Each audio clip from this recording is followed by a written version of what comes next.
Fala guerreiro, fala guerreira, fosse honra. Guerreiro, guerreira, no vídeo de hoje vou estar aqui compartilhando com vocês a minha análise sobre o livro A Arte da Guerra, certo? De Sun Tzu, onde existe aí, né, os mandamentos, ele acha que é os mandamentos da guerra, certo? Mas esse livro, pessoal, esse best-seller, ele deve ser analisado sempre voltado aí para estratégias e táticas da sua profissão, certo? Seja comerciante, seja, enfim, grandes corporações e também na atividade policial, certo? E também no exército, enfim. É um livro que você tem que analisá-lo sempre com o prisma, sempre com a perspectiva do que você faz, certo? Justamente são estratégias são passos que, caso você consiga segui-los, adaptá-los à sua realidade, você vai ter aí grandes vantagens estratégicas para você lograr êxito, né? Ter sucesso. Mas antes da gente começar, gostaria de dizer que estou com a mentoria, a plataforma Hotmart, chamada Descomplicando o Direito para as Carreiras Policiais. Você aí que está começando nos concursos, você que está ingressando agora nas carreiras policiais, não é da área do direito, quer saber como estudar essa matéria, você vai clicar aqui no card da descrição, certo? E no card aqui em cima do vídeo e o link da descrição abaixo, tranquilo? Então, sem mais delongas, vamos aí à Arte da Guerra, certo? De Sun Tzu, ok? No capítulo 1, né? Salvo engano aqui, né? São 13 capítulos, 154 páginas, certo? São 13 capítulos, ok? E 154 páginas, um livro relativamente pequeno, que dá para você matar aí em uma tarde, se você for ler todo sem fazer análises, né? Mas é interessante que você sempre faça análise voltada para o seu ofício, para o que você faz, tranquilo? E você tente empregar aí, logicamente, dentro da sua expertise, os ensinamentos que contém nesse livro aqui, muito importante, tá bom? Mas vamos lá, eu coloquei aqui do capítulo 1, né, estabelecendo planos, apenas 3 pontos que eu achei interessante compartilhar com vocês. Existem outros pontos aqui que eu faço minhas anotações, mas não acho interessante compartilhar assim como um todo, tá bom? Até por questões de segurança prisional, enfim, de sigilo da profissão. Mas vamos lá. Eu separei o tópico aqui 24, certo? O tópico 24, que fala: ataca-o onde ele está despreparado. Aparece onde não és esperado. Então isso, pessoal, eu pensei justamente na questão de como a fundação, como o prédio, como o projeto arquitetônico de uma unidade prisional é importante. O quanto ele é importante justamente por isso. Porque a unidade prisional ela deve ser pensada em seu projeto na parte do combate e da segurança, prevendo motins, rebeliões que podem acontecer, certo? E a estrutura também deve fazer parte da estratégia de combate, os corredores, os acessos, as grades, os portais, os pátios, as lajes e etc. Deverão estar adaptados para uma possível situação de conflito. Isso pode parecer bobagem aos olhos de um leigo, mas em uma situação real faz toda a diferença, seja no avanço de uma tropa ou no movimento de recuar. Também há lugares nas unidades em que só os policiais devem saber que existem acessos estratégicos, salas, locais sensíveis à segurança, etc. Logo, essa passagem do livro faz total ligação com a rotina carcerária. Ou seja, pessoal, a unidade prisional ela deve ser pensada pelo conjunto multidisciplinar que rege a execução penal. Logicamente, a execução penal ela não faz só parte da Polícia Penal, mas também outros órgãos e outros poderes fazem parte aí da execução penal. Então, tudo tem que ser pensado em um projeto arquitetônico da unidade. Ou seja, segurança, assistência, certo? Áreas comuns, áreas restritas, enfim. Então, tudo deve ser pensado por todos os prismas. Não pode se pensar só em assistência, por exemplo. Pensar só em áreas arejadas, pensar só, enfim. A gente não pode pensar também só numa questão humanística, por assim dizer. A gente também tem que pensar pelo lado operacional, pelo lado tático, né? Então, tudo na unidade prisional ela tem que ser pensado, tem que ser feito, prevendo algumas situações. Porque, ao meu humilde entender, a arte de você prever lhe dá uma vantagem estratégica muito grande.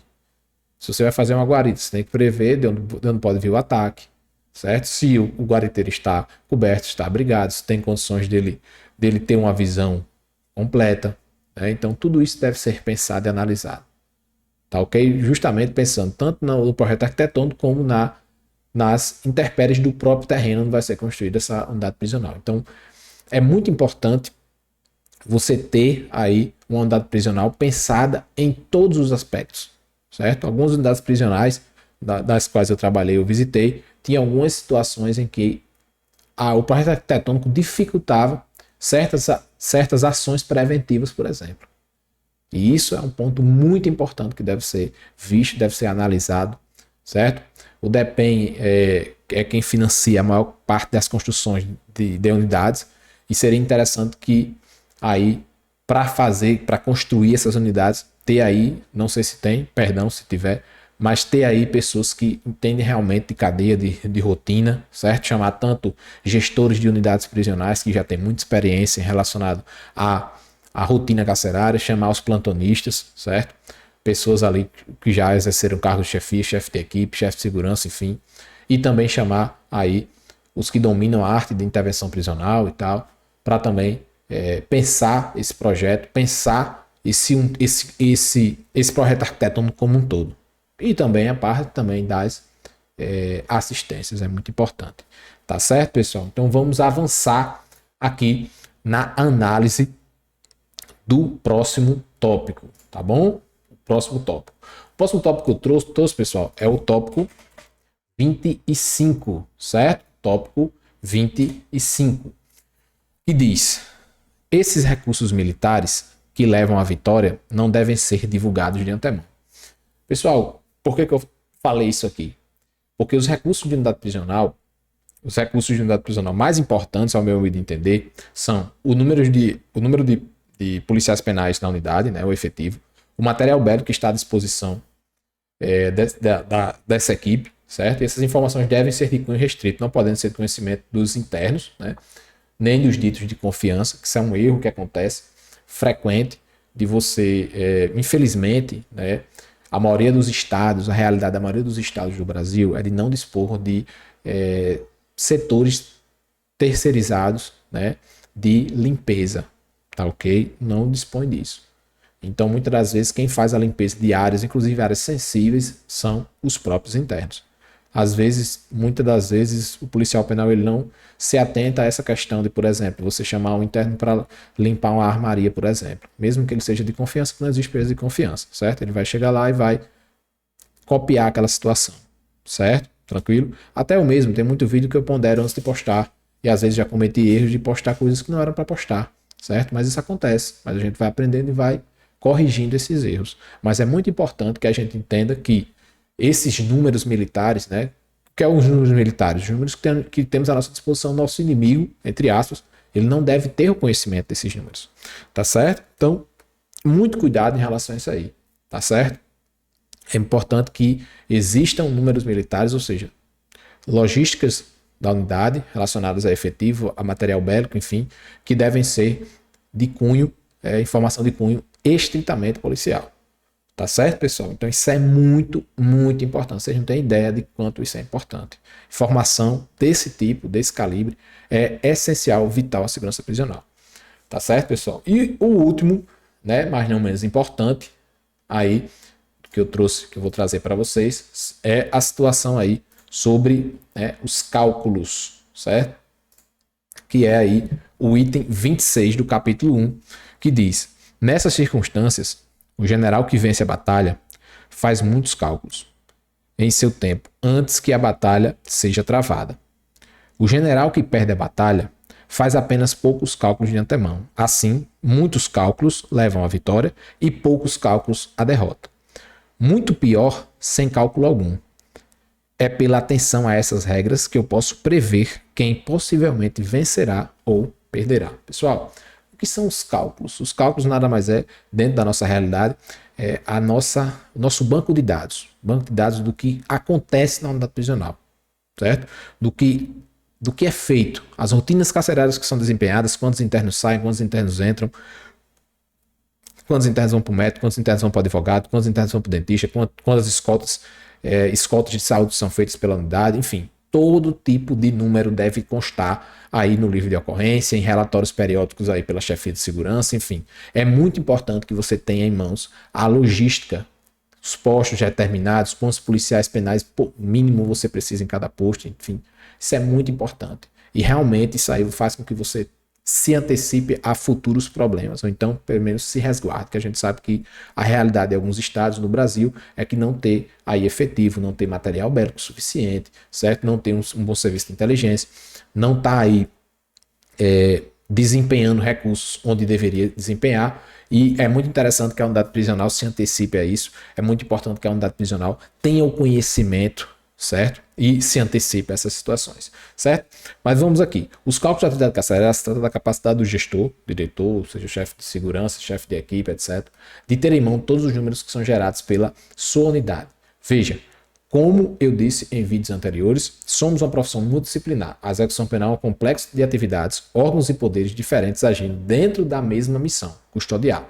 E nós, policiais penais, somos o braço técnico operacional que faz essa engrenagem girar. E para cada uma das diversas atividades que ocorrem dentro de uma unidade prisional, há uma logística de segurança a ser obedecida e realizada. O gestor deverá realizá-la com material humano e, lógico, estrutura e bélico, adequados e suficientes para cada situação. E nada disso será possível se ele não tiver em mãos os números, né, as estatísticas à disposição. Exemplo, quantas escoltas hospitalares são realizadas no mês, quantos atendimentos médicos mensalmente, quantos advogados são atendidos, quantas visitas são feitas, quantos alvarás são analisados, etc. Munido desses números, o gestor aplicará melhor o seu efetivo de uma maneira mais segura e determinando prioridades no dia a dia da unidade. Ou seja, pessoal, como eu falei aqui, certo? Para cada rotina, há um procedimento de segurança a ser feito. Então, às vezes acontece algumas tragédias justamente porque pequenos erros são somados e tornam um erro muito grande. Certo? Então, se vai ter uma visita, você tem que ter a logística de segurança de como tirar aqueles presos para a visita, de fazer revista para evitar que os internos se matem ou matem algum familiar, certo? Então, tudo isso tem que ser pensado pelo prisma da segurança, pelo tempo da segurança. Não adianta fazer uma proatividade burra como se estivesse em um comércio ou como se estivesse numa linha de montagem fordista, por exemplo. Nós temos que ter a consciência de que todo o procedimento é feito, deve ser feito, precisa ser feito dentro de uma margem de segurança, de um procedimento de segurança, onde você possa prevenir as situações que podem gerar uma tragédia, tanto para a equipe também quanto para os internos. E isso é uma atitude, sim, de direitos humanos. Então, quando você faz situações de prevenção, situações onde você pode prever aí o que pode acontecer, minimizar